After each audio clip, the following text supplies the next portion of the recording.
যে ব্যক্তি নিজের স্ত্রীকে প্রেম প্রীতি ভালোবাসা দিয়ে আপন করতে পারল না, সে জীবনে কোনোদিন লাঠি দ্বারায় ধমকিয়ে চোখ রাঙিয়ে আপন করতে পারবে না। হুন্না লিবাসুল্লাকুম ওয়া আনতুম লিবাসুল্লাহুন্না। আল্লাহ তাআলা কোরআনুল কারীমের মধ্যে বলেন, স্বামী স্ত্রীর যে সম্পর্ক, এই সম্পর্ককে আল্লাহ তাআলা পোশাক দিয়ে তুলনা করলেন। পোশাক যেমন আমাদের শরীরকে ঢেকে রাখে, ঠিক অনুরূপভাবে স্বামী স্ত্রীর যে সম্পর্ক, স্বামী স্ত্রীর পোশাক হয়ে যাবে, স্ত্রী স্বামীর পোশাক হয়ে যাবে।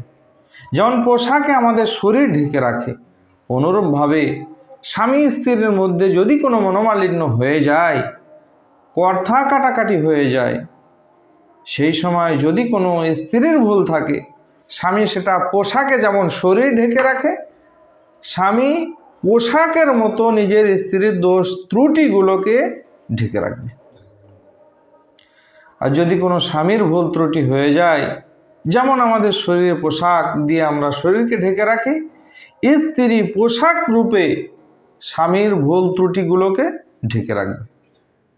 বর্তমান সমাজে এমন আমাদের পরিস্থিতি হয়ে গেছে, স্বামী স্ত্রীর মধ্যে কোনো মনোমালিন্য হলে পাড়ার মানুষ সকলেই জেনে যায়। এতে একে অপরের সম্পর্ক আরও দূরত্ব সৃষ্টি হয়ে যায়। পুরুষরা মনে করে যে আমরা ধমকিয়ে লাঠি দ্বারায় তাদেরকে বকে ঝোঁকে তাদেরকে আমি কায়দা করে রাখবো, শাসন করে রাখবো। এর চাইতে বোকা মানুষ আর কেউ নয়। যে ব্যক্তি নিজের স্ত্রীকে প্রেম প্রীতি ভালোবাসা দিয়ে আপন করতে পারল না, সে জীবনে কোনোদিন লাঠি দ্বারায় ধমকিয়ে চোখ রাঙিয়ে আপন করতে পারবে না। ওইরকমভাবে নারীরাও ভেবে থাকে, আমার স্বামী আমার মন মতো চলে না, আমার আদেশ পালন করে না, আমার ইচ্ছে মতো চলে না, তাই আমি তাকে শাসন করার জন্য নিজের বড় ভাইকে বলবো, নিজের পিতাকে বলবো। এতে কোনোদিন আপন হবে না।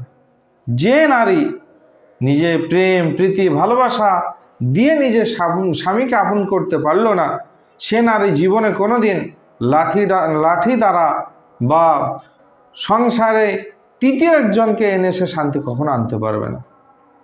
আমার প্রিয় ভাইয়েরা, আল্লাহ তাবারক ওয়া তাআলা শান্তি পছন্দ করেন, শান্তিপ্রিয় মানুষদেরকে পছন্দ করেন। ওই জন্যে এই স্বামী স্ত্রীর সম্পর্কের আল্লাহ তাআলা বিরাট এক উদাহরণ দিয়ে দিলেন, যে যেমন তোমাদের শরীরকে পোশাক ঢেকে রাখে, তোমাদের স্বামী স্ত্রীর ভুল ত্রুটি চলাফেরার মাধ্যমে এই দীর্ঘ যে সময় অতিবাহিত করতে গিয়ে কারো কখনো কখনো কথা কাটাকাটি হতে পারে। তো তোমরা শুনে রেখো, তোমরা একে অপরের পোশাক, কাজেই যে যার ভুল ত্রুটিকে গোপন রেখে নিজের মধ্যে সেটা সমঝোতা করে নিয়ে একে অপরে মিল করে আবার জীবন শুরু করবে। এতেই শান্তি। কোনোদিন অশান্তি করে শান্তি ফিরে পাওয়া যায় না।